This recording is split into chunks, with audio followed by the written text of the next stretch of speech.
Join us for the very first IFL Live at London's Indigo at the O2, Sunday, August the 13th, with me, KUGAN CASSIUS, and some very special guests, Eddie Hearn, Darren Barker, Johnny Fisher, and more. Tickets now on sale. So in the words of Eddie Hearn, you get up, you dress up, and you fucking show up. This is KUGAN CASSIUS for IFL TV, proudly sponsored by Everlast. He's back in the UK. Great day. All right, mate? I'm very well, thank you. How are you? I'm all right. You're here, there, and everywhere. So it's good that, you're here, because you don't really do stuff here anymore, do you? Oh. Mexico, Detroit. Well, I was supposed to go from Mexico to LA to Detroit, and then we signed the deal when I got on the plane, and then we called the press conference, and now I'm back for a day. So, but I wouldn't miss it for the world, mate. Over 7 years since that first press conference. 400 days since the fight? Yeah. Tower Bridge. Do you remember? Yes, and I was saw there. Pictures of it today. I had no clue really what. I look at those pictures now. I don't even remember it. I don't even remember me then. It's been an incredible run with AJ, with Dillian Whyte, and they meet again August 12th. Massive fight. Just waiting for the update. Looks like it's completely sold out in the first couple of hours. I think it's what we all need, don't you?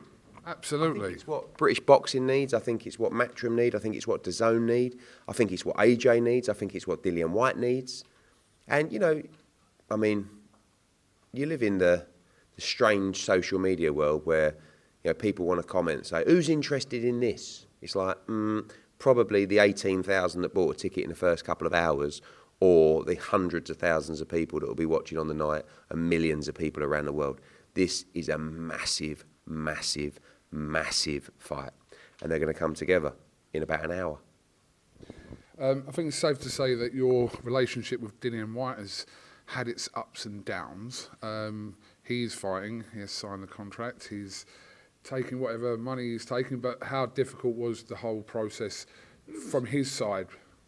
Yeah, Dillian's, it's not really Dillian, it's the team of people around him. And that's not that they're not good at what they do or they don't know what they're doing. They're just difficult. I get on with them. I'm honest. I tell you that. I tell Dillian Whyte that. And when I made the initial offer, the reply that I received made me think there was absolutely no chance this fight was going to get made at all.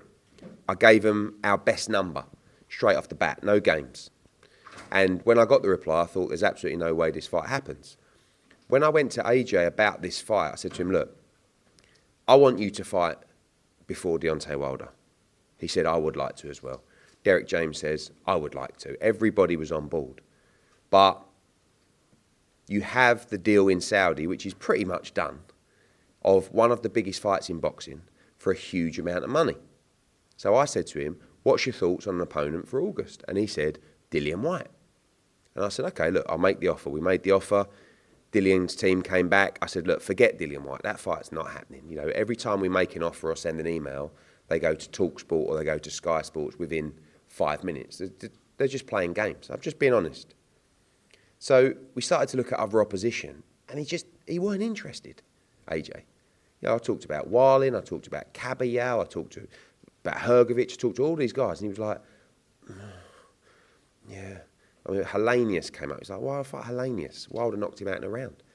I said, no, but I'm just giving you, there's not a lot of options. He said, well, can't we go back to Dillian Whyte? So, you know, there was talk about the rematch clause. Obviously, I put that in because he's got the Wilder fight, and I just feel like you're a massive A-side. You should have a rematch clause. AJ said, I'm not bothered about the rematch clause. Take that out. Took it out. And then it all went very quiet, and Dillian Whyte came back and signed the contract. Missed some bits out, which we eventually got signed. And even when he sent back the signed contract, which was incomplete of a few things, I thought, nah. And I'm shocked. I'm absolutely shocked this fight's happening, because I'm shocked AJ would have a fight with this kind of risk when he's got Deontay Wilder on a plate. I'm shocked that Dillian Whyte, having thought how bad, in his opinion, this deal was, that he's accepting the fight. And it shows you a couple of things. Number one, when fighters want a fight, it happens. And number two, AJ believes he goes in and does a job on Dillian Whyte, and Dillian Whyte believes he ends AJ's career on August the 12th. And that is why I love this fight, because they don't particularly like each other. They both want to knock the other one out, and absolutely everything is on the line on August the 12th. Without talking, obviously, specific numbers, where was you with what Dillian is actually getting and what he wanted? Where was that gap, or what is that gap? I mean, we never got to a number. There was reports of what we offered and what he wanted. We never even got that far.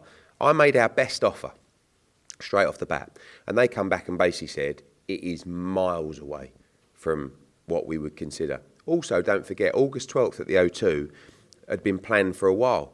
If we were in a stadium, there would be more money for this fight. But we're not going to a stadium. We're in the O2. Could have sold out Tottenham, could have sold out Wembley easy, this fight. But we locked into the O2, so I said, this is the money. You know, and again, I never really expected it to be Dillian Whyte. And to get the fight made, 5.5 weeks before the fight? To do a presser less than 5 weeks before that, like, it's wild. But sometimes things just happen at the right moment. I think this is the perfect fight. Pay-per-view price is set at $26.99. Yep. Yeah, I mean, you know, I think other fights, $24.95, $26.95. It's a massive fight. We've seen that from the ticket sales. It's the fastest selling boxing event at the O2 on the pre-sale. Today we sold out in a couple of hours. It's a massive fight. Is that the dearest price AJ's fought at? I believe so, yeah. Yeah, I think it was there, yeah, £25, £26, I think, yeah, £1 more, £1.50 more. Okay, but your general sale went on today and you're expecting by the end of play today? Yeah, we had less than 100 tickets left at 12:30, 3 hours in, so complete sellout. And you know what, like, one thing that I would say, don't let people dim your flame.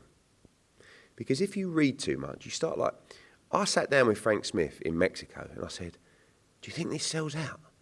And he was like, are you mad? And I said, this was before the pre-sale, right? And I said, yeah, just seen a lot of, you know, the usual lot on Twitter saying that it's not a very big fight. He said, what are you even thinking? Anyway, went on the pre-sale, complete madness. And it just, what I'm getting at is, don't let people dim your light, because sometimes you read too much and it starts affecting your vision and your opinion. And if you do listen to people that, one, have agendas, or two, actually don't know what they're doing, just believe in yourself and believe in your path, your strategy. And I won't be doing that again. So up until now, that's what you have been doing? Yeah, but I was like, today, I said, how are we getting on? Yeah, like, I mean, just madness, total madness. But we haven't done an event like this since probably AJ against Usyk. I don't think there's been an event like this in British boxing. Conor Benn against Chris Eubank was the one, but we all know what happened there. But since then, we haven't had... we as in you, Matchroom, yeah? In Britain. There hasn't been a fight. I think maybe Brooke Khan, a couple of years ago. That was one that went, like, mental. Fury and Whyte did. Yeah, but that was a long time ago. It was last year. Yeah, March last year. April last year. Yeah, so a year and 3 or 4 months. So I feel like it's been a long time coming, and I feel like it's the perfect fight, and I'm excited. I heard you just say there that you're not going to announce the undercard today. I mean, I want to. Look, you've got Ebony Bridges defending their world title. You've got Johnny Fisher in his first title fight. Chance of Dempsey McKean against Filip Hrgovic. Amo Williams, Fabio Wardley's coming today to go through his strategy for the next few fights. So we were trying to make sure we could announce today. We probably will need another 48 hours, in all honesty, to get everything signed. I don't want to just make announcements when we haven't got contracts signed for the sake of it. But planning a big card, World Championship action. Derek Chisora wants to fight on the card as well. So we probably need another 48 hours, in all honesty. And you're obviously had an initial plan to do a show a couple of weeks before on the 29th, which I'm assuming obviously not happening anymore, but your decision not to go 29th of July. Yeah, just because we're going to put most of the fights on this card. I feel it would be unwise to stage a show in London 3 weeks before an 18,000 sellout. We are going the week after in Birmingham, which will be announced this week. And we are on the verge, really, of trying to get our slate from August to December completely announced. we're really making progress in a lot of those big fights around the world. And I honestly think this schedule will be the best 6-month schedule we've produced in boxing. And that is the focus now of the team. Obviously, we've got Detroit this week, but then we've got a couple of weeks with no shows where the plan is to get all those contracts signed and make a big announcement for that slate from August to December worldwide. Would you put your head up a little bit, like a... Is that better? That's a lot better. That's a lot better, mate. Okay, Usyk and Dubois had their first press conference today in Poland, August 26th. Yeah, decent fight for both, or what do you think? Yeah, good fight. I mean, I think it's a great chance for Daniel. I saw he was 7-1 to win the fight. I mean, I don't think he wins any rounds, but he's a huge puncher. So we know Usyk can be hurt. Yeah. I think AJ. I think Dubois got a shot in that fight. Bit weird, didn't see Frank or George there. Dev Sani was there today. I told you before, I think Dev Sani's hilarious. But it's just weird that a unified world heavyweight, I don't know. What the... I don't know, a bit weird. But I don't think he wins. But he could win. Good luck to him. Love to see him go and do it. I think Alex Kressick made some comments saying that if Tyson Fury is to fight Francis Ngannou, he should be stripped of his world title. What do you think about that? I don't know. I mean, Fury is fighting Ngannou, and that'll be announced, I think, Saudi today, is it? Tomorrow? Whenever it is. Should he be stripped of his WBC title? Probably not. But he should have a mandatory. I mean, the rules state in the WBC, I believe, that every 12 months there's a mandatory challenger. And the last mandatory challenger was Dillian Whyte back in, I'm not even sure, oh yeah, that was, yeah, back in April, whenever that was, of 13, 14 months ago. So I don't see why he shouldn't have a mandatory, especially when he's fighting Francis Ngannou. But I can't, What do you think about it, though? What, the fight? Yes. We don't know all the stipulations and rules around it, but... I don't think you can blame Tyson Fury for making a load of money to fight Francis Ngannou. I mean, but it's just, you can't come out and say you're about this, you're about that, and then, like, the Usyk fight was there. Everyone knows that. And he chose not to fight him. Again, I go back to it. If you really want a fight, you make it happen. The Usyk fight was there for him in Saudi for a load of money. He's chose not to do it. He's chose to fight Francis Ngannou. But I don't begrudge the man. I mean, he's going to be 100-1 on to beat. Like, Francis Ngannou couldn't beat Tyson. They could fight 1,000,000 times and Francis Ngannou wouldn't win the fight. And if Fury's going to get 40, 50 million to fight him, good luck to him. But he's not a serious... Like, he doesn't really want undisputed legacy. But everyone's different. He's probably thinking, couldn't care less about legacy. Give me 40 mil. Thank you. Sweet. I get it. And everything's on track, obviously, pending August 12th, but for Saudi, for Joshua and Wilder. Well, everything's on ice, yeah. To be honest with you. I mean, we had meetings with Prince Khalid and Skills Challenge. The fight's on between Deontay and Wilder. But what they've clearly told us is, firstly, don't fight Dillian Whyte, please. But you've done it anyway. Yeah. So, and the second bit of that was, if you fight Dillian Whyte and lose, this offer is off the table. Does that put Whyte into contention to fight Wilder? I mean, maybe. I think that's probably what Dillian's thinking. Dillian's rolling the dice here. He's thinking, if I win this fight, I'm going to get the Wilder fight. I'm going to get a massive fight. But, high stakes for this fight in every way. For everybody. Not just the Wilder fight, but careers. World Championship ambitions, pride. Everything. It's massive. Quick couple of ones. What's the update on Conor Benn's situation with Eubank? We hope for some news possibly today. If not in the next couple of days. It's news that could open the door for him fighting Chris Eubank in England in September. It's what we want. Give me a percentage that happens in September. I don't know enough to give you a clear percentage. I think there's a very good feeling amongst his team and his legal team that there will be a resolution this week. But I honestly couldn't give you a prediction from my end because I don't know enough about it. All I'm told is we believe this week we'll be able to open the door for a potential fight in the UK. And Wilder Ruiz? No way. So Wilder could be the only one not fighting before December. Yeah, I think he wants to fight, but like all these things, you know, like you've got to be willing. If you're having a smaller fight, you've got to be prepared to take smaller money.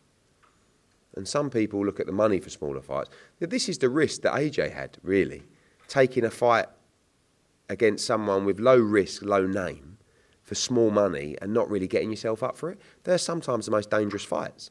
So he thought, no, I'll have a big money, not compared to Deontay Wilder, but I'll have a big fight in a fight I really want to win, in a fight that there is risk, there is jeopardy, maybe there is a little bit of fear, and that's going to get the best out of me. And like I said, we kept on asking, we kept on looking, and Dillian Whyte was the name we always came back to. Well, press conference is about to start shortly. I think you get chinned today. Do you know that? I did think that myself. Do you think it could go off? I think Dillian Whyte's going to do what David Hay tried to do to you in that presser, trying to get at you today. That's just my prediction. Oh, you've not said anything, by the way. I just think he's going to... Maybe. But I'm up for it. I'm ready. I've got a bit of a Stevie Bold, but I'm ready. Because you're like on separate sides of the table now. Like, you haven't really been in press conferences, have you? You've always kind of been on Dillian's side in press conferences, but today you're really not. No, I mean, at the end of the day, we've done a great job for Dillian. We've given him great opportunities. He's been great to work with. And this fight, both guys get the opportunity to make great money and have a huge fight. So I've got no beef with Dillian. We'll see. Get a reaction after. Last one. What are you doing August 13th, mate? Mate, will you stop? Will you stop though now? No. All right, you can stop promoting your show on the 12th. I don't push my shows. Oh, no. you push everything. No, bollocks, mate. No, don't. Mate. If you don't finish the sentence, there's a problem. Now, yeah? I do not push my shows half as hard as you push August. I learnt from you. You're starting to make me sound a little bit desperate, right? And I'm not desperate. It's my show, I know it's your show. I'll do it how I want to do it. Okay. And we're not desperate. But please come on August the 13th. It's going to be a great night. We're going to have such a laugh. We've got so many special guests. Every time I open up my Instagram, it's you've been sent a reel from IFL. And it's some random, like even people that can't stand me, you've got selling our show on August the 13th at the O2. Really? What, from... I'm trying to work out. Like everybody. So August the 13th, get your tickets. We're going to have a right good night. It's going to be the night after AJ. Going to be really tight. It's an O2 double August weekender. Okay. Get your tickets and your popcorn. Come on, Eddie. I'm learning all this shit from you, mate. Eddie Hearn, thank you very much. Be safe today, mate. Be safe. Thank you, mate. Thank you.